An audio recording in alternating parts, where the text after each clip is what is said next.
Now, what's the significance of December the 25th? In the Christian religion, December the 25th is attributed to the birth of the Christian Savior God, Jesus Christ, of course. What most Christians do not know, however, and what the church will not tell them, is that the 25th of December has been a time of year revered since early antiquity, celebrated by many ancient cultures.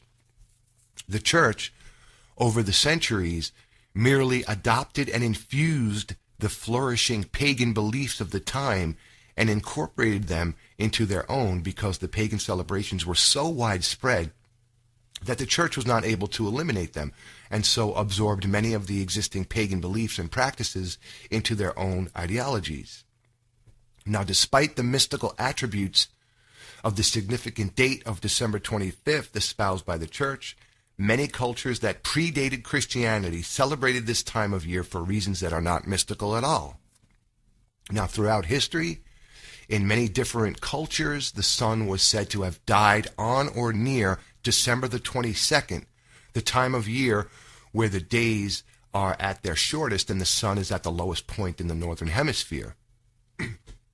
The sun would basically stay at that point for 3 days and then begin to start its journey northward again on the 25th. Now, for this reason, the ancients said that the sun had died and was risen again in 3 days.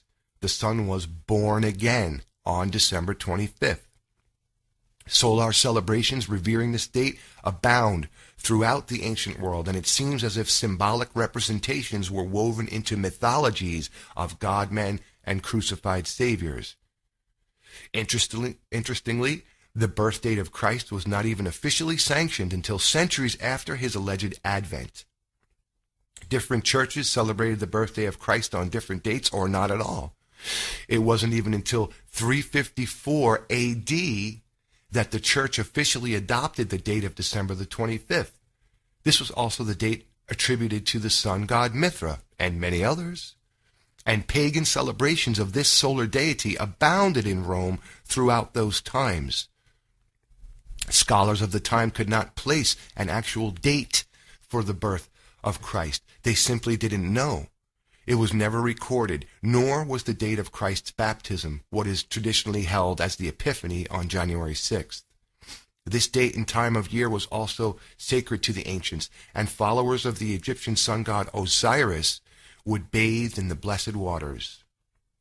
The ancient Greeks, who identified Osiris with their sun god Dionysus, also held this date and celebration as sacred.